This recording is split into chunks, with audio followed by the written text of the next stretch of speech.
Alto Comisionado de las Naciones Unidas para los Derechos Humanos, Zeid Ra'ad al-Hussein, se reúne con titulares de la PGR y de la Secretaría de Gobernación. Al comparecer en el Senado de la República, la secretaria de Relaciones Exteriores, Claudia Ruiz Massieu, destaca la protección de mexicanos en el extranjero. Hemos rechazado la discriminación, criminalización y abuso que sufren migrantes y refugiados en distintos lugares del mundo.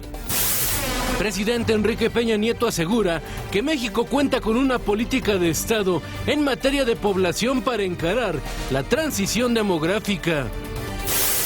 Tras reunirse con diputados integrantes de la Comisión Especial Ayotzinapa, el secretario de la Defensa asegura que militares no declararán ante la Comisión Interamericana de Derechos Humanos. El ejército de Estados Unidos reconoce públicamente responsabilidad por el ataque al Hospital de Médicos Sin Fronteras en Afganistán. It was a U.S. decision made within the U.S. chain of command. A hospital was mistakenly struck. Detienen a expresidente de la ONU, John Ashe, acusado de beneficiar a empresarios chinos dedicados a la construcción. Comenzamos con el análisis.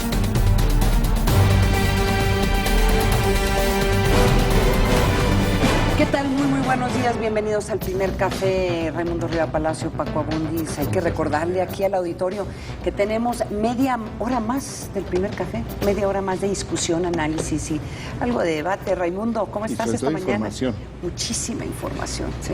Muy bien, muy bien. Y por cierto, a propósito de información, hay información que se ha generado en las últimas horas. Por un lado, se entrega el premio Nobel de Química por el trabajo. El trabajo es por reparación, por los mecanismos de reparación del ADN, la parte de las células del ADN, como por ejemplo lo que genera el cigarro en las células de ADN se pueden dañar, y al dañarse las células puede generar cáncer. Es decir, no necesariamente todos los que fuman van a tener cáncer, sino que hay células que se dañan y que esto genera el cáncer. Y esto es el trabajo que realizaron el sueco Thomas Lindahl, que lleva 10 años trabajando realmente en el Reino Unido, el estadounidense Paul Modrich y el turco Aziz Sankar.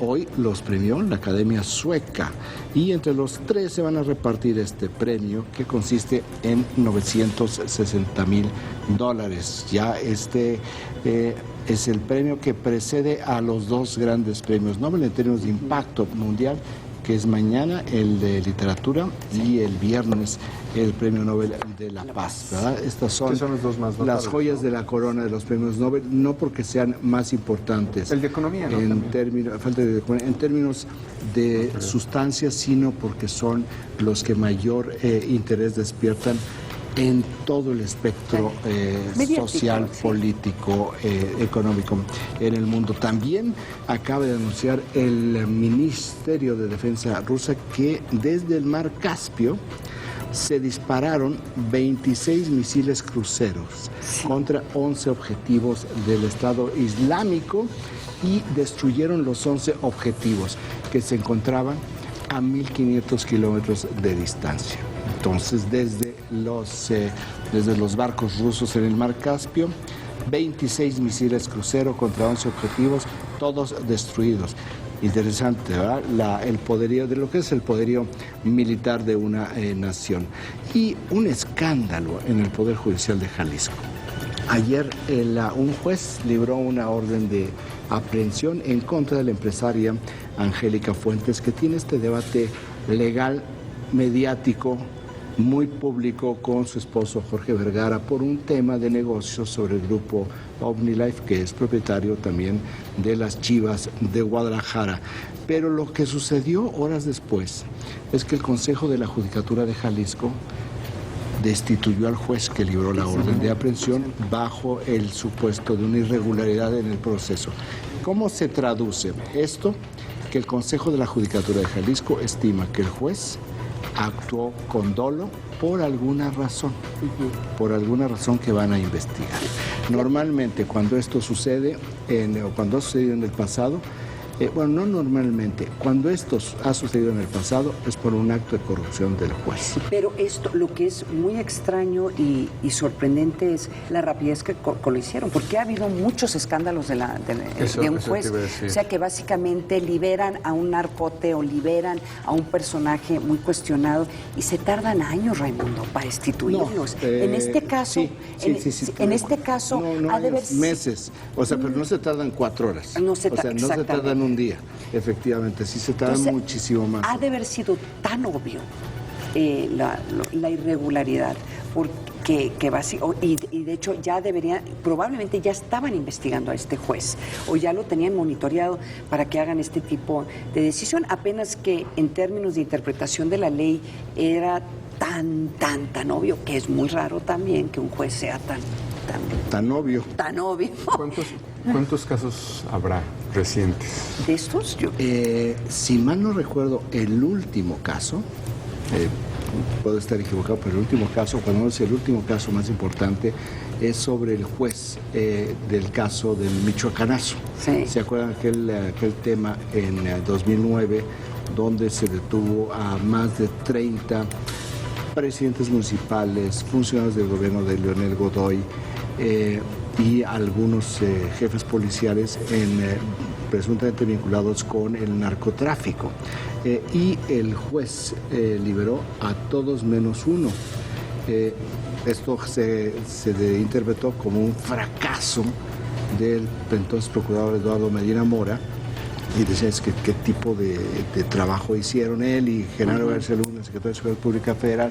Y años después, como bien dices tú, años después se vio que el juez pues había recibido dinero del narcotráfico, a partir de algo que se tardaron como un año en procesarlo, que fue que el juez en un año, en menos de un año, construyó una casa de 7 millones de pesos. Nada más. Entonces tenían esa información y no se procesó adecuadamente porque el Poder Judicial estaba frenando la investigación. Fue inevitable, pero sucedió mucho tiempo después del Michoacanazo. No sé si fue en esta administración cuando finalmente se procedió contra el juez.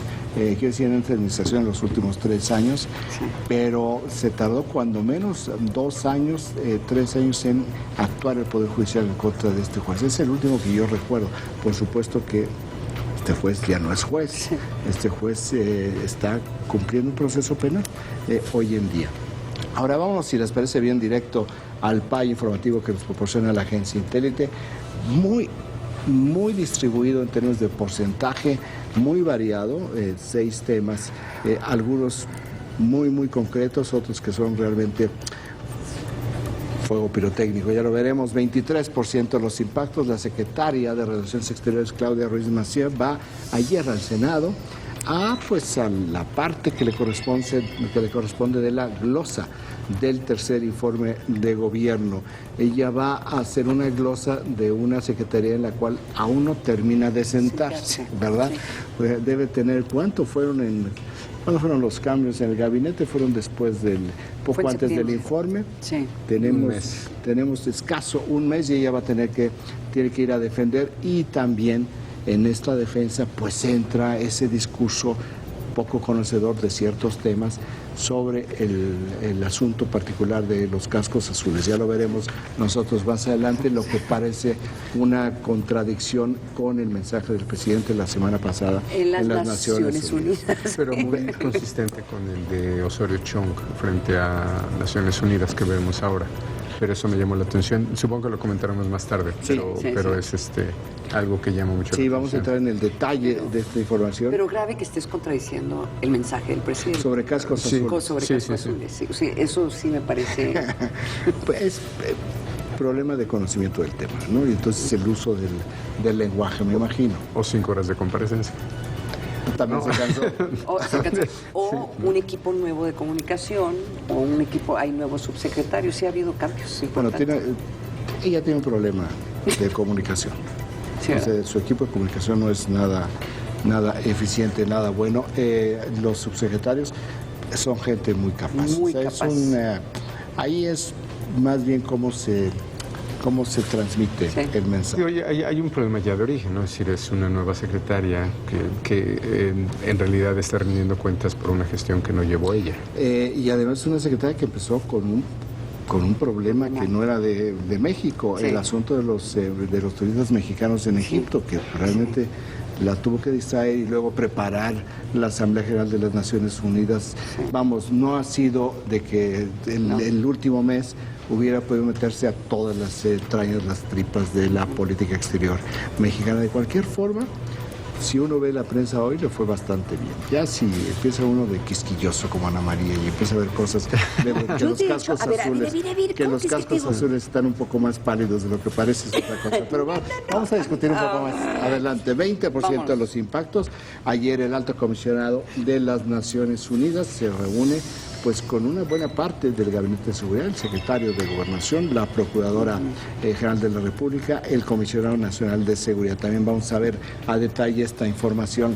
19% de los impactos, yo creo que es la parte más polémica del PA informativo de la agencia, que nos proporciona la agencia Intérite, es esta declaración del secretario de la Defensa, el general Salvador Cienfuegos, que rechaza por completo que los soldados del 27 Batallón de Infantería en Iguala declaren ante la Comisión Interamericana de Derechos Humanos. Aquí me parece que es absolutamente correcto que los soldados respondan a la justicia, PGR. A la justicia mexicana. Sí, hay que decirle al auditorio, sí declararon ante la PGR. Han declarado 4 veces ante la PGR de Arely Gómez, no ante la PGR de Jesús Murillo Caram, pero no es lo único que dice el secretario de la Defensa. Aquí en sus declaraciones sí hay matices, y yo creo que los matices está parte de la debilidad de esta declaración. Si bien esta parte está muy sólida, hay otras que no están tan sólidas. Vamos a verlo un poco más adelante.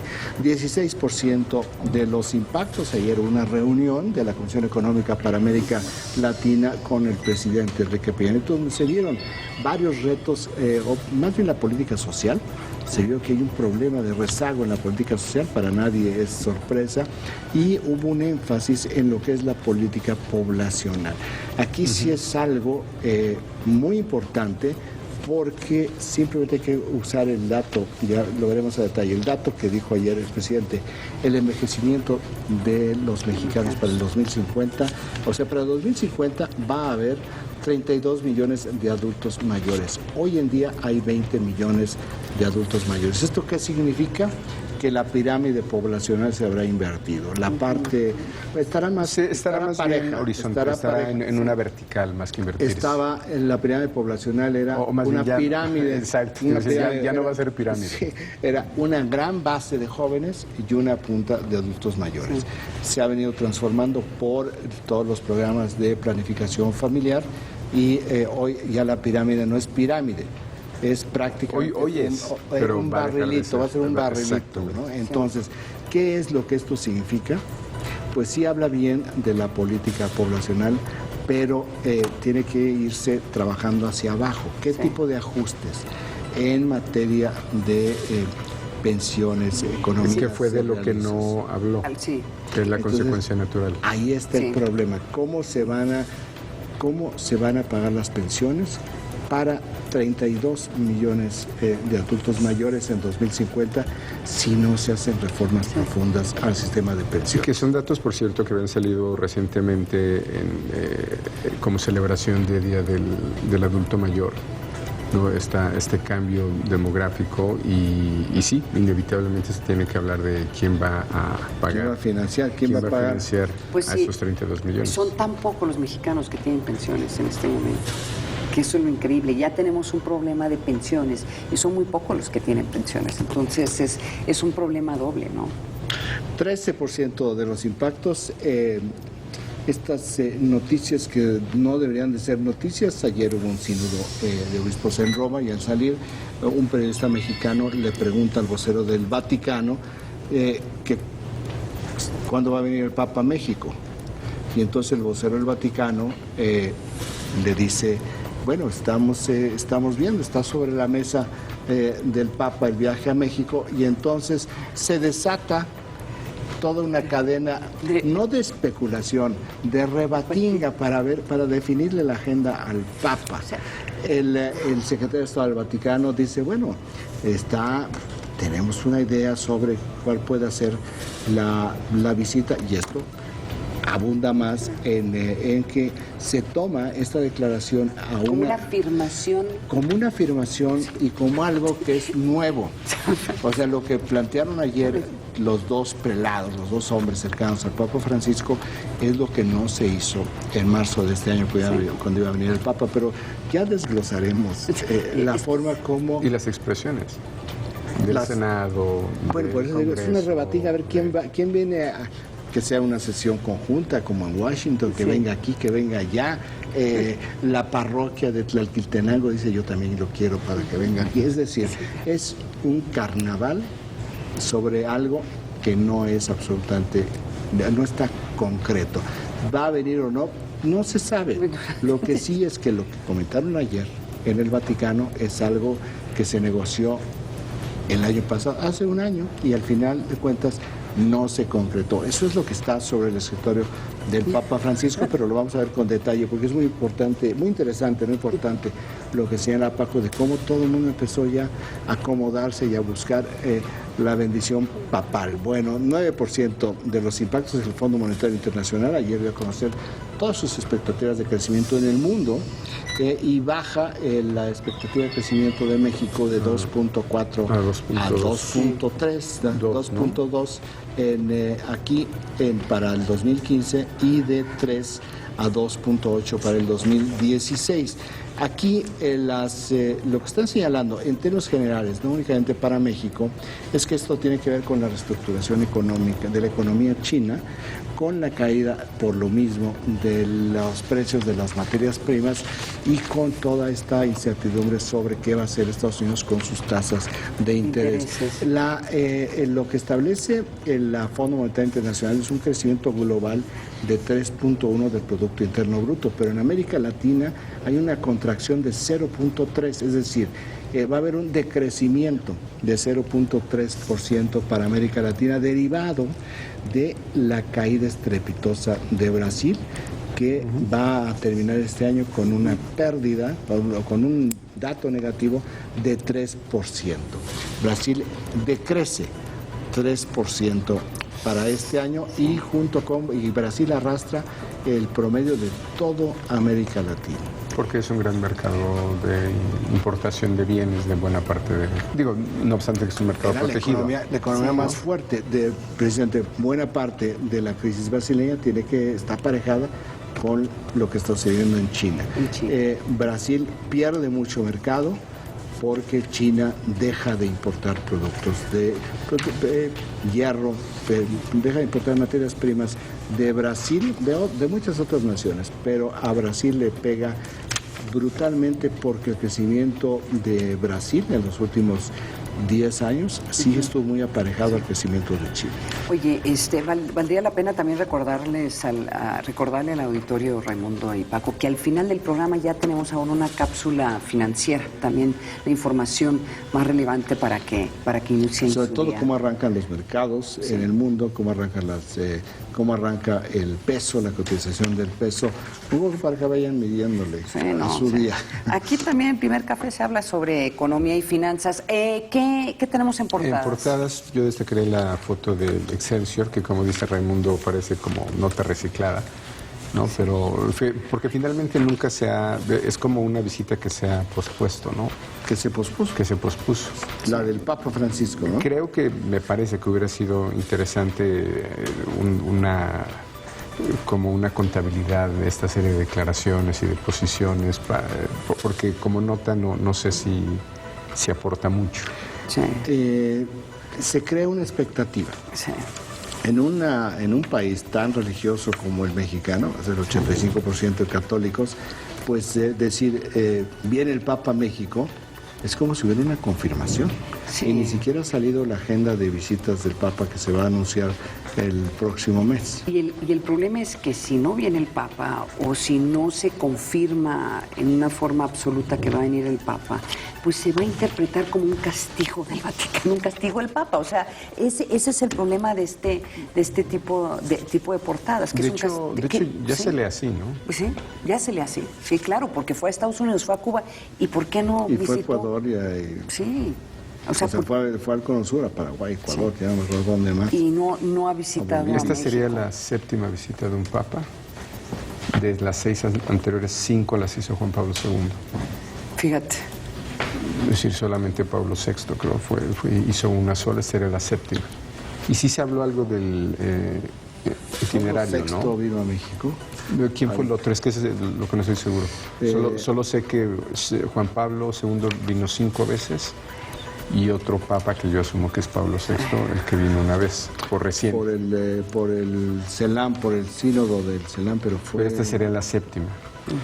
Y creo que sí se habló un poco de su itinerario, ¿no? Que sería Ciudad Juárez, Michoacán, DF, Estado de México. Ciudad Juárez. Es el itinerario de hace un año. Sí. Porque en Ciudad Juárez, el discurso de Ciudad Juárez era sobre migrantes.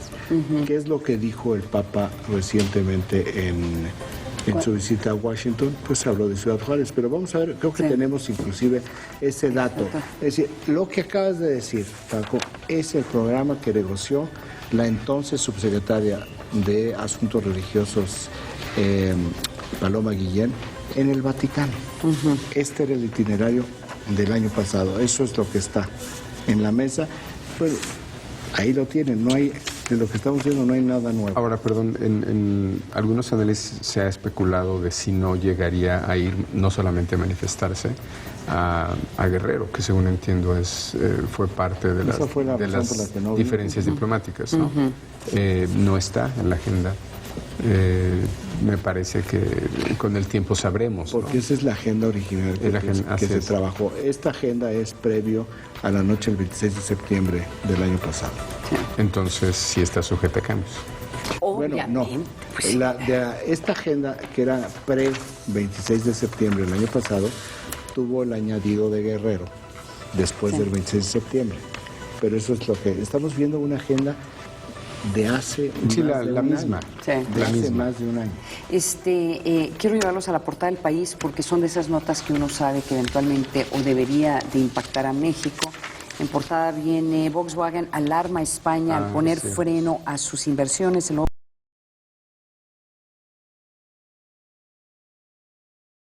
pensar qué va a pasar en Puebla, qué va a pasar con Volkswagen México, qué va a pasar con pues los cientos y cientos de empleos que están directamente vinculados con la planta de Volkswagen que está en la ciudad de Puebla, y el impacto que podría tener esto no solamente sobre esa ciudad y sobre ese estado, sino en México en general. Sí, de hecho, esa es una nota que quería destacar que no aparece en ningún lado del país, que para México creo que amerita. Con la planta que se tiene en Puebla. Bueno, de hecho, el gobernador de Puebla inmediatamente hizo una serie de declaraciones como que para tranquilizar a los poblanos de la capital, porque la planta de Puebla sí tiene un impacto muy fuerte en la economía. Y que podría impactar a Audi también. Sí, porque Audi tiene unas inversiones. Están construyendo una gran planta ahí en Puebla también. Entonces ese también es de los temas que a veces no le estamos poniendo atención. De hecho, no tengo el número, pero el anuncio del nuevo directivo de Volkswagen ya dio números de qué tamaño es el recorte en el agregado. Y creo que cada quien está sacando sus cuentas en lo local, ¿no? Sí. Habría que ver en México de qué tamaño va a ser. Y todo esto directamente relacionado, a pesar de que se comenta sobre la situación económica de Europa, pero este anuncio está directamente relacionado con esta crisis. Ve que sí es primera plana en el país. Y aquí no. Sí. Teniendo aquí una planta que no existe en España. Exacto. Porque aquí no es nada más el mercado nacional, es el mercado también para Estados Unidos y América Latina. De hecho, las cifras sobre exportaciones en la industria automotriz cayeron.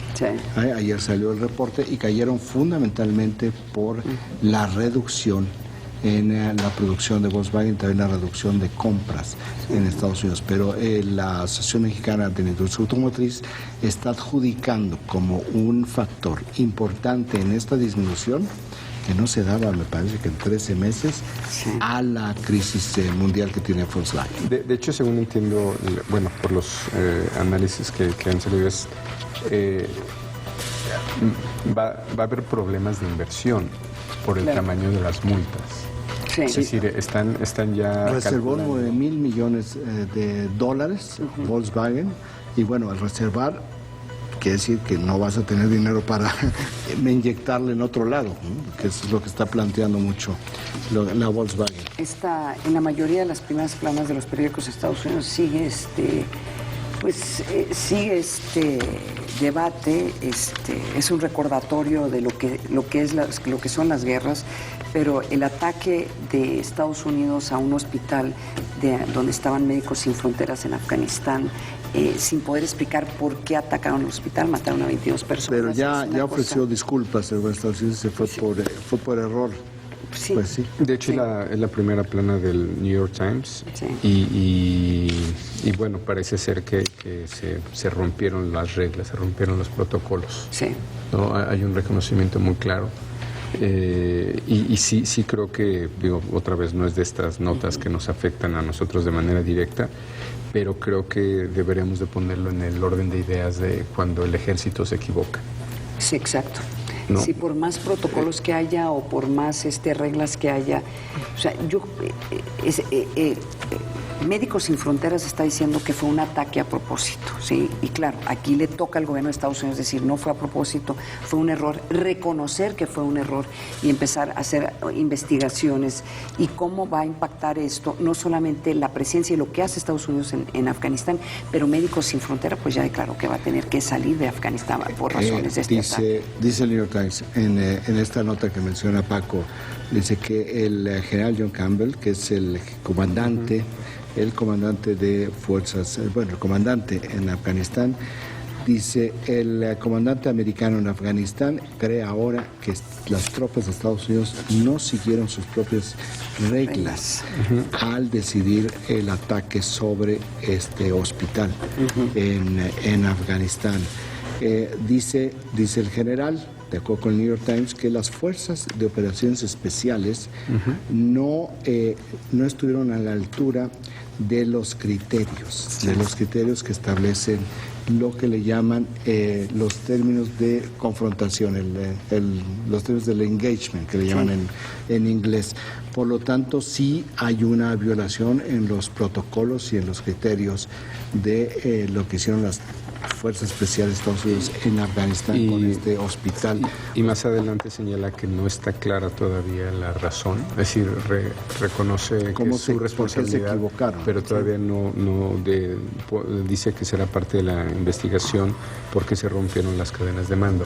Pero es interesante que antes de que concluya la investigación, ellos ya están diciendo sí. Sí, no sabemos qué pasó exactamente, pero sí sabemos que el origen lo hicimos mal. Oiga, nos vamos a un corte, pero antes les recuerdo nuestras cuentas de Twitter, @rivapá, @paco_abundis, @amsalazar. Mándenos sus comentarios aquí al Primer Café. Regresamos. Pues no les queda la